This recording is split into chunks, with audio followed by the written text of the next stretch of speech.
Welcome to the Telos Care Podcast, where faith meets formation.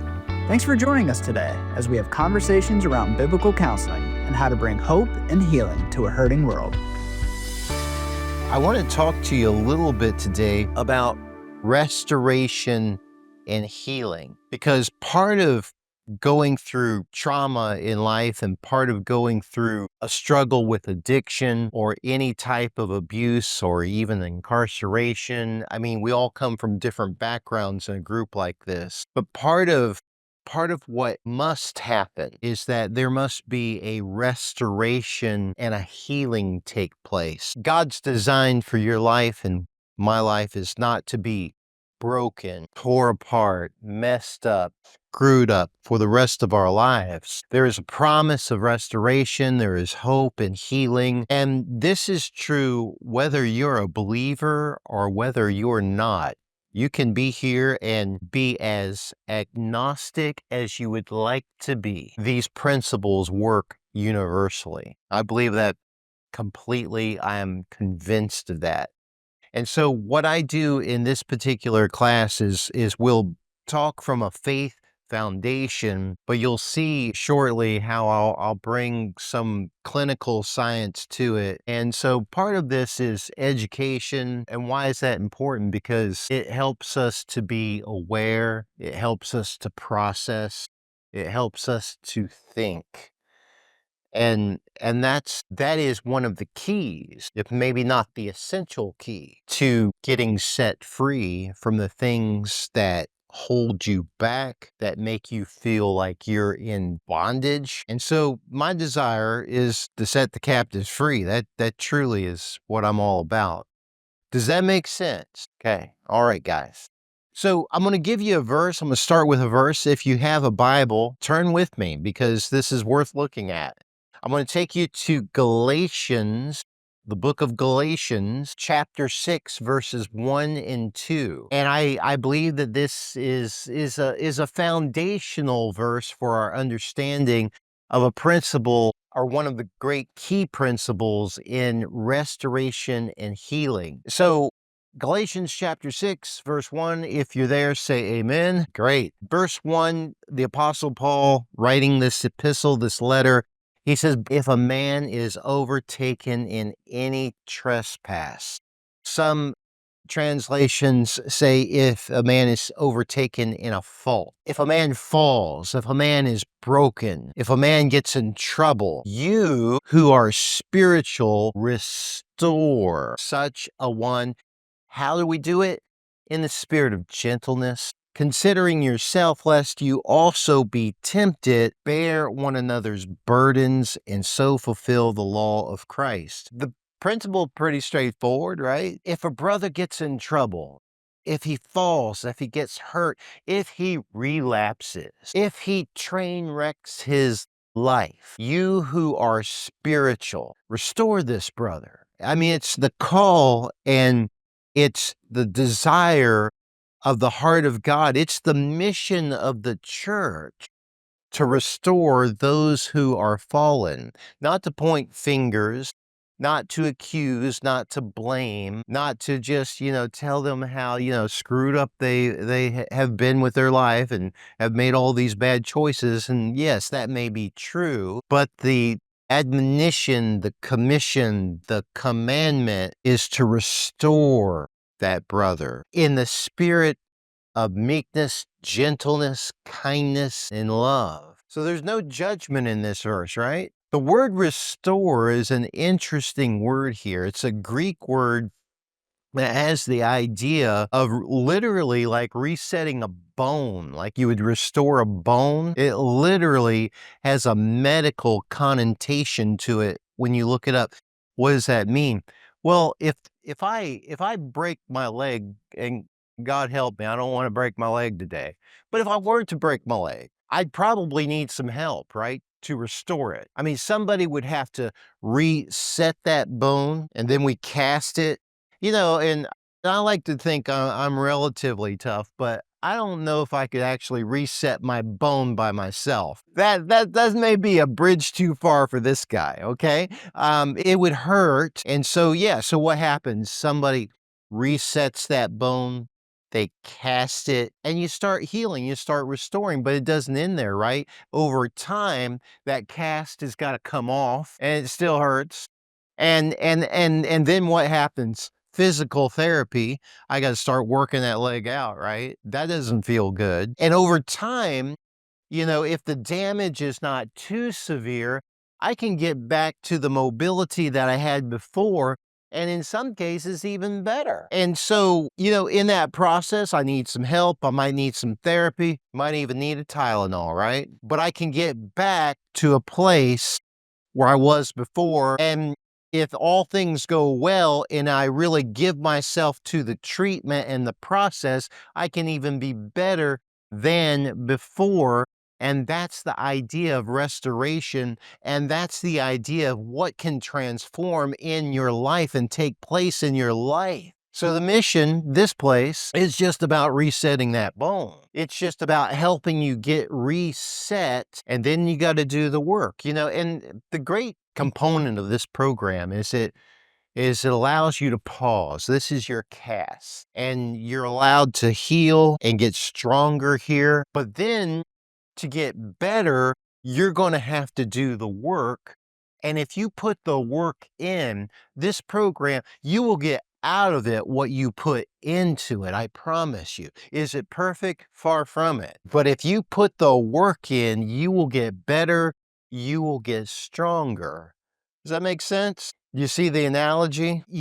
Athletes will tell you that when they're injured on the field, that the recovery is actually more painful than the injury was, because you've got to give yourself to that recovery process. And sometimes, you got to push yourself.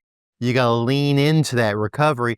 And the more you lean in and the more you're committed to that recovery process and accepting of the treatment, the stronger you're going to be. And the faster you will recover and the quicker you will return to the field or to the court. They tell me, I don't know if the statistic is right, but they say like 90, I think it is, of the NFL players, they play hurt. They have injuries. They're in pain.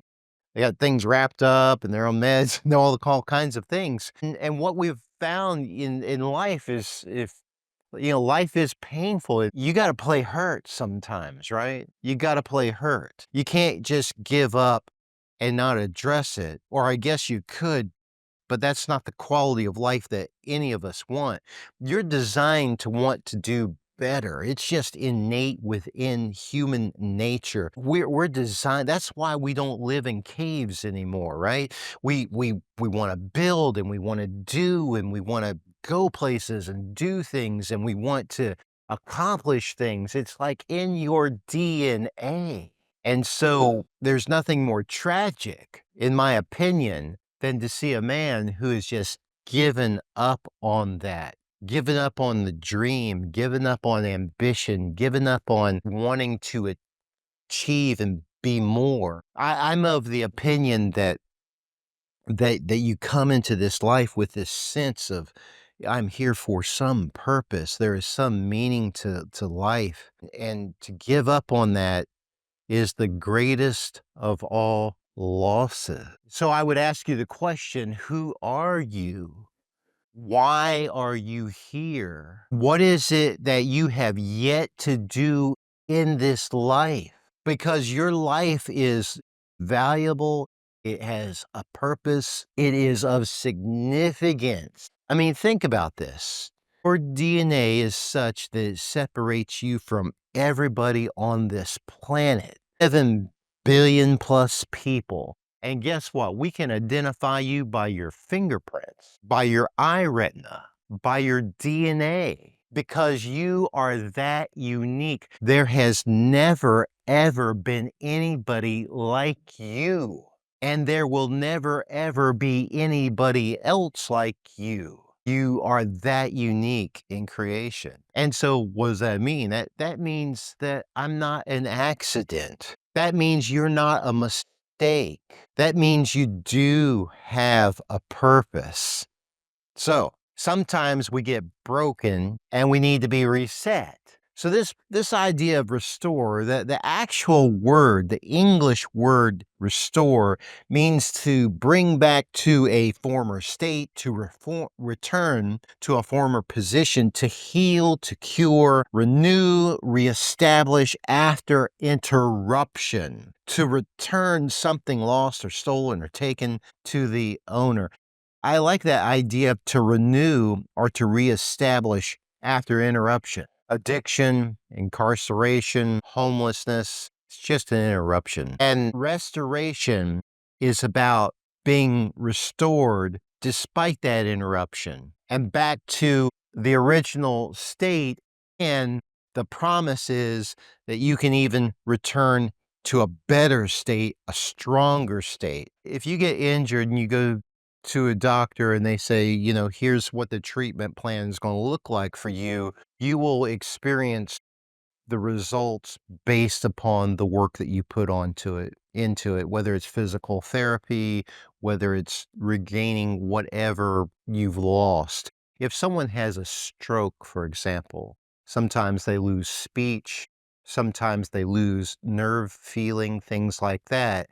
Those things are recovery, and the faster a person gets into recovery, the better the outcome. And the more they put into it, the better the outcome. And the more they accept it, the better the outcome. If I resist, I deny, I push it away, say I'm not going to do that, my outcome is generally not as good. So there's no time frame and there's no magic formula, but whatever the treatment is, you get the most out of it by giving it 100%. You gotta put some skin in the game. That's a good way to put it. So, and that typically occurs every day in the grind. Typically, it's not like, okay, I went to church, I walked the aisle, I had cried some tears and had some people pray for me, and that's wonderful. But typically, after that, buddy, you need to do the everyday thing, or that's going to fade. So I'm not after an emotional experience, though there's nothing wrong with an emotional experience. I'm emotional. You are too. I'll take that. It actually feels good to cry, right? It feels good to feel something because we go through life and we get so beat up and we deal with so much pain that we numb ourselves to the pain, right? We stop feeling. And when you numb yourself to the pain and you just white knuckle through life, you can do that, but you start numbing yourself to every other good thing in life too. You can't enjoy the laughter of a child or a friend's company that tells you a good joke or the love of a significant other. When you numb yourself to that level, you can't receive love, you can't give love. In other words, you stop being human. You're just a zombie. You're the walking dead at that point. And I'm sharing this out of experience, my friends. I've dealt with pain, I've dealt with suffering. And the tendency, I believe, especially for men, we climb into a silo, we isolate, we numb ourselves to the pain. We say, I'm just going to put my head down and get through this. And we cease to exist. We cease to live. Time passes, life goes on, but if you don't come out of that zombie state, you generally find yourself trapped and in bondage to something. So what do? We look for ways to numb the pain. We self-medicate because it's really easy, especially when you can go down the street and it's cheaper to buy beer than water. Yeah, not the best way to hydrate yourself, right? Though it and does it work? Yeah, temporarily. Any self-medication, whether it's drugs, alcohol, sex, gambling, pornography, name your vice, they all work for a little bit. Then they don't work. And when they don't work, the problems tend to multiply times 10. And it creates this vicious cycle. And you wake up and you say, that guy this morning, he was talking about purpose and meaning in life. I don't have any of that. That's not the man that you are. I believe better than that. So this idea of restore is a powerful word. So let me talk to you a little bit about purpose and meaning in life. The two words are not the same. purpose and meaning. Give me some concept or idea. What do you think might be the difference between the words purpose and meaning? Someone says, I need to find meaning in life. Someone says, I need to find purpose in life. What do you think those two ideas convey? Do you find purpose and meaning in your life today? What do you find it in? If you don't have purpose and don't see meaning, how does that make you feel right now? Those are internal processes, right? Those are internal things to think about. Let me give you the textbook definition of meaning and purpose. Meaning refers to how we make sense of life and our roles within it, while purpose relates to the aspirations that motivate our activities. So meaning might be more like, this is life makes sense to me, or this job makes sense to me because, yeah, I find meaning in it in the sense that there's value. I'm helping others. Maybe you have a job here at the mission, and see that there. Wow, I'm not just wasting time, but there's value in what I'm contributing to somebody else. I went and stopped and went out of my way and helped somebody yesterday, and I find meaning in that. And then purpose is more of the concept of, I have this motivation of purpose, and maybe it is of the same, to help others. And it's because I have this purpose that this job works for me, that gives me meaning in my day to day. I can tell you this, that it is vital that we have a sense of meaning and purpose in our lives. We can define it a little bit differently. It shows up a bit unique in all of our lives, something that you gotta have. Or you will just go through life day to day, very discouraging, very empty, very, uh, what's worth it all? I mean, is this as good as it gets? You wind up to that level. So someone said this. Someone said, knowing your purpose gives meaning to your life. That's pretty good. If I know my purpose, if I have an idea of why I am here and what I have to do in this life, if I sense in some degree that there is a call upon my life, then that purpose gives everything meaning. It just makes everything meaningful. I don't know why I'm here today in this class today, but because I'm here, because I have purpose, there's meaning in it. And you start extracting the meaning. And a person that operates in life that is purpose driven, they're generally happier. They're generally less depressed, less anxious, less angry. They generally are more successful, more productive, and they're generally people you want to hang out with. Someone with no purpose who is just getting through the grind of the day typically goes very negative, very dark, and they're typically people that drain you rather than energize you. There's a famous psychologist of years gone by. His name was Viktor Frankl. And Viktor Frankl said this. He said, he who knows the why for his existence will be able to bear almost any how. What do you mean by that? Frankl was a psychiatrist who lived during the time of World War II. He was Jewish and he lived in Austria, and it was during the time of the Nazi invasion. Not a good time to be in Austria and being Jewish, right? So he, his wife, his family, siblings were hauled off into concentration camps. And so Frankel writes about this. He survived the Holocaust, and he writes about his experience. He witnessed the separation of his family because they separated families. Then he hears about the tragic death of his father, his mother, his wife. And during this process, uh, he was just brutalized, right? They virtually humiliated these men. They starved them. The pictures are just awful, of course, but his life story and his account of it is particularly horrifying. And so getting through this, what he discovered and what he learned is that individuals that survived the Holocaust camps, they were not the strongest men. They were not the youngest men.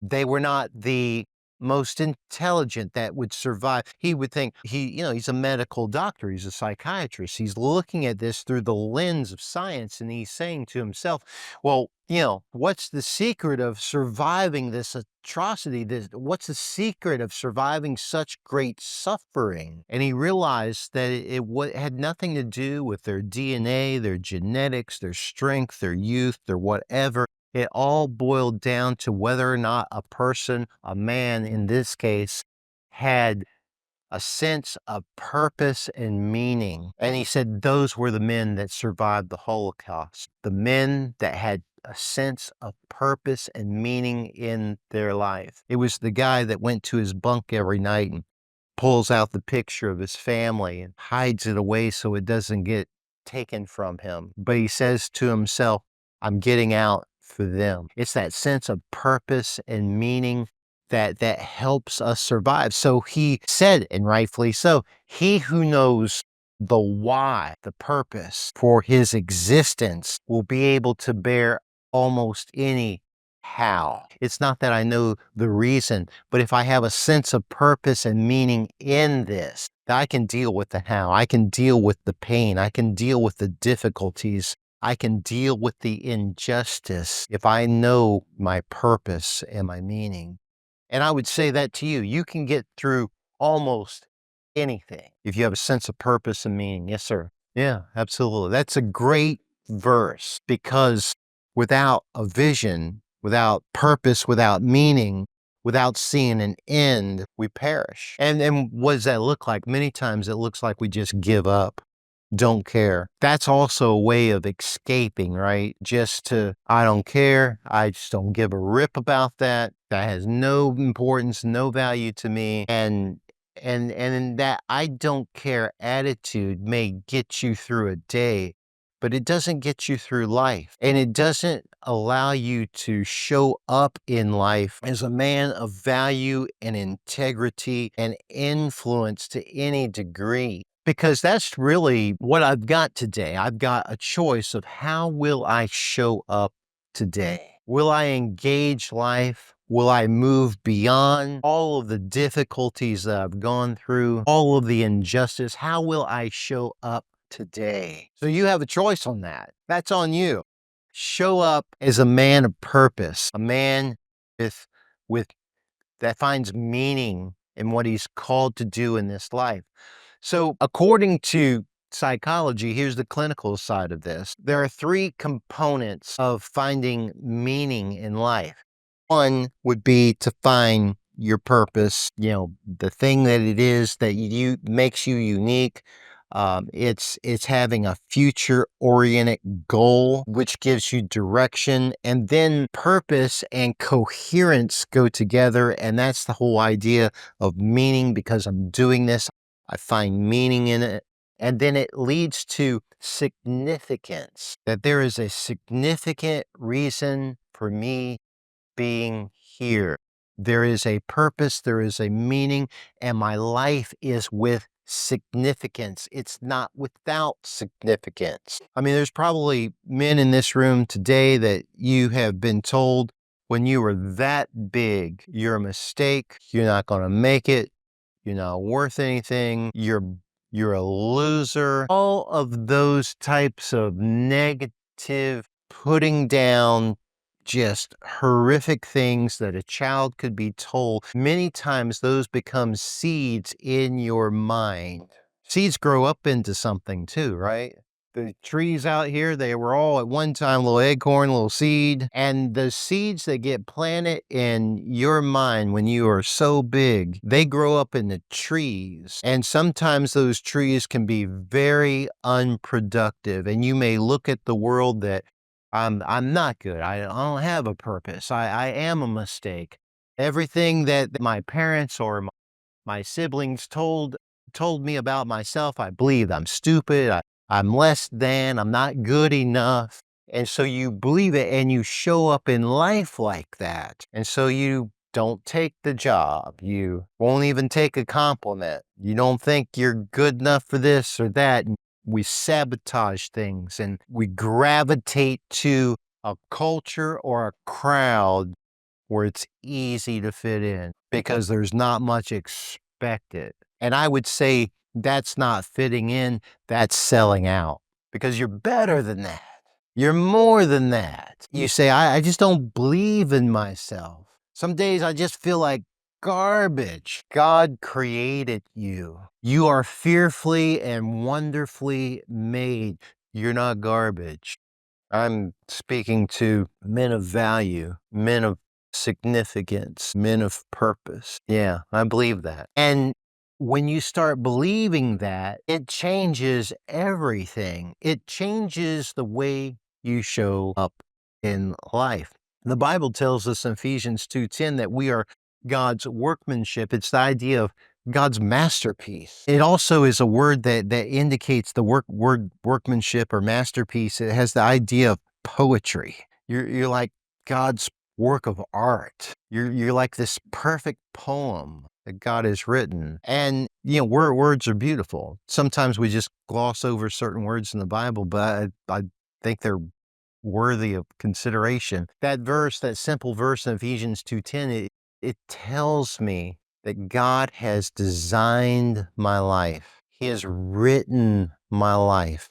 I am his workmanship, like an artisan who builds something, makes something, like a potter who takes the clay and forms it and makes it. So God is working in your life. He is forming you. Ultimately, he is conforming you to the image of Christ. And so often in this life, one of our biggest challenges and the biggest battles that we have is in the area of identity. And so if you grew up and you were shamed, not good enough, you're not as smart as they are, you're not as good as they are, don't even try out for that sport because you're not going to make it. Don't even think about talking to that girl. She has nothing to do with you. If that's your mentality and you operate and show up with this thing of shame, that's going to be your experience. As a man thinketh in his heart, so is he. I'll give you one last thought, and it's about identity and it's about shame. Remember the story in the Bible in Genesis where Adam and Eve, they eat of the fruit of knowledge of good and evil, and their eyes are open, right? And they're ashamed. They have, and they go and they hide themselves, right? And they try to cover up themselves. Prior to their eyes being open, they were shameless. They were pretty secure about themselves. They're walking around absolutely uncovered. But when their eyes are opened, they have shame and they're hiding, and God comes looking for them. God's looking for you too. And God asks them a question. Or, well, God comes looking for them. Where are you? Well, we were hiding because we were naked. And the question that God asked them is, who told you you were naked? Who put that thought of shame in your mind? Who told you you weren't good enough? Who told you you should be ashamed of yourself? Who told you to hide? And I would say to you this, who told you you weren't good enough? Who put that seed in your head? Somebody did. And it's a lie that you're not enough, you're less than, you're not worthy. I don't care what happened to you. I don't care who said what to you. Those are lies. And the good news is those lies can be torn down, broken apart, and you can rebuild truth in your life. And what is the truth? My identity is not one of shame.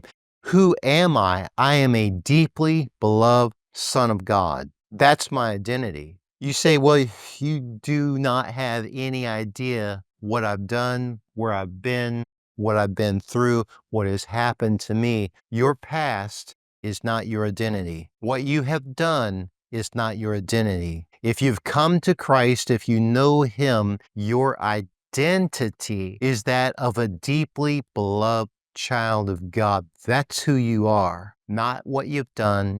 It's who you are, and it's whose you are. That is the core of this whole idea of restoration and healing.